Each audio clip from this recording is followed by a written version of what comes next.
Ini adalah dongeng anak tentang permainan masa kecil. Ida adalah gadis kecil 10 tahun yang tinggal di sebuah desa bersama orang tuanya. Desa itu masih asri, terdapat pegunungan kapur di sisi barat, sawah terhampar di sekeliling pemukiman. Kawasan itu merupakan daerah aliran sungai. Pohon bambu begitu lebat tumbuh di sekitarnya. Pemukiman di sana belum terlalu padat.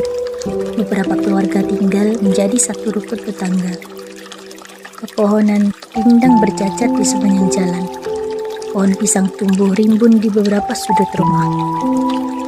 Ketika itu, listrik belum menerangi semua jalan. Bahkan, terlalu sunyi ketika jam menunjukkan pukul 8 malam. Layaknya anak kecil pada umumnya, Ida suka bermain bersama teman-temannya.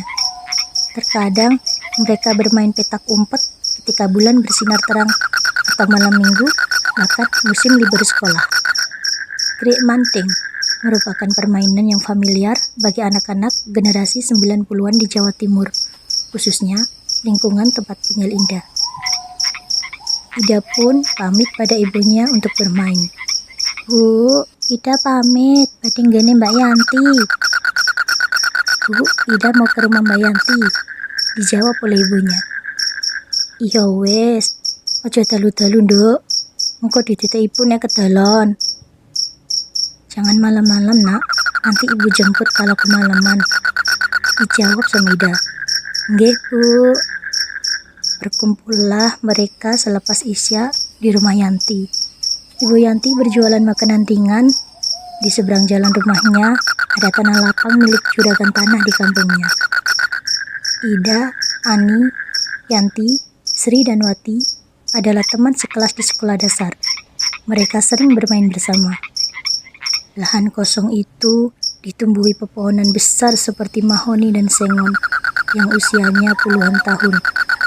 Ada juga kebun mangga dan kebun pisang di sana. Permainan dimulai. Mereka menuju lahan kosong dan berkumpul di satu titik. Itu adalah pohon penanda yang harus disentuh untuk menandai ketika berhasil menemukan seseorang yang sedang bersembunyi.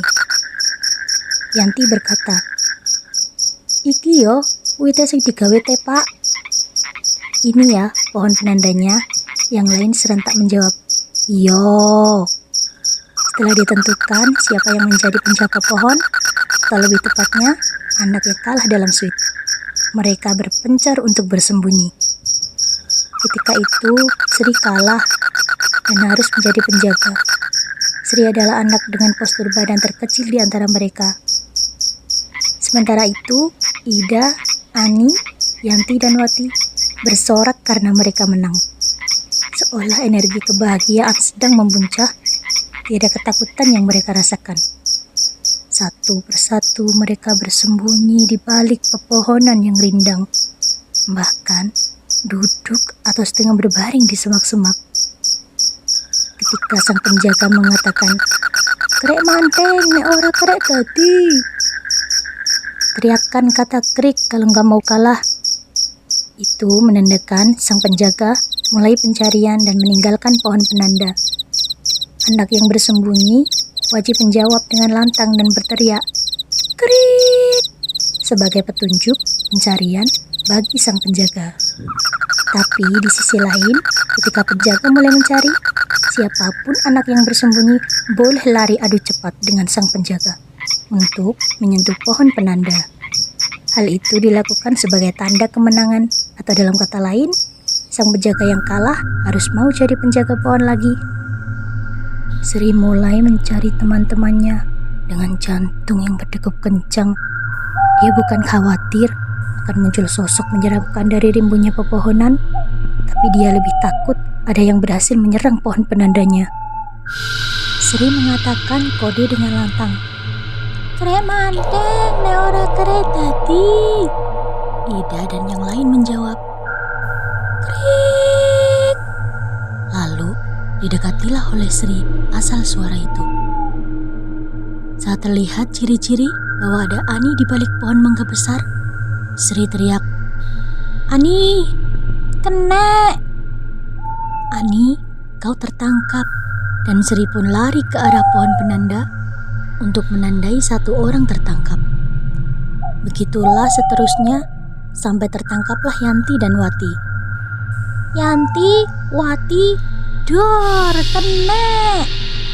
Sri mengagetkan mereka di balik semak-semak. Namun, Ida masih aman di tempat persembunyiannya.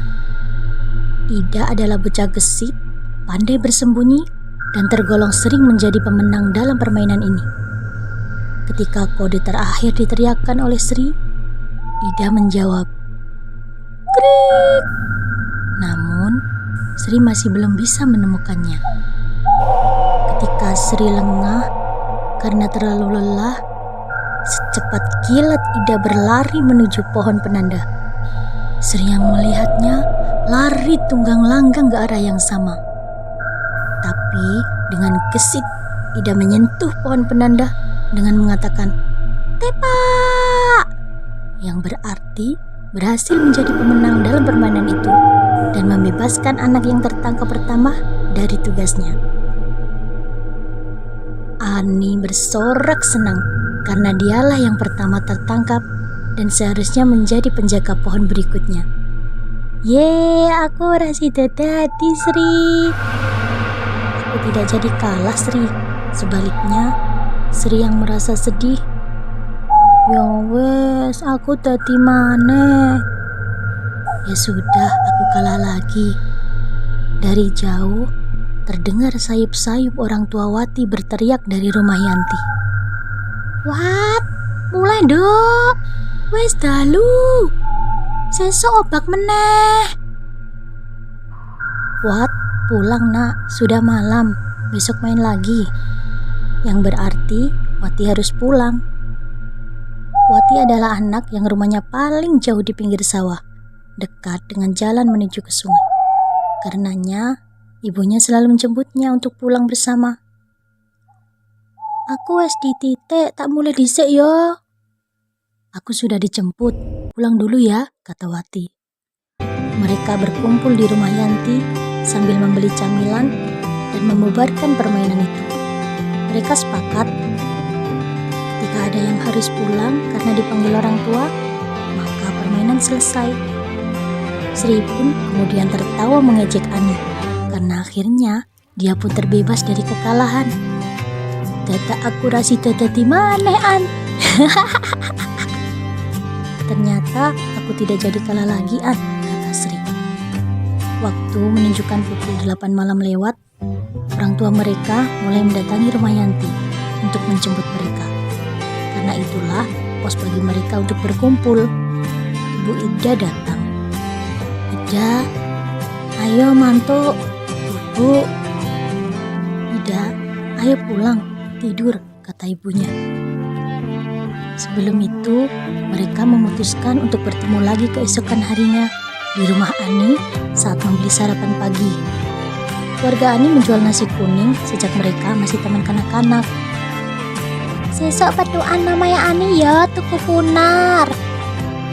Besok ketemu di rumah Ani ya, beli nasi kuning, kata Ida. Dan yang lain sepakat menjawab ya. Berpisahlah mereka malam itu untuk istirahat di rumah masing-masing. Sungguh, tahun 90-an itu adalah tahun yang penuh permainan seru yang bisa dimainkan bersama teman-teman. Terima kasih sudah mendengarkan.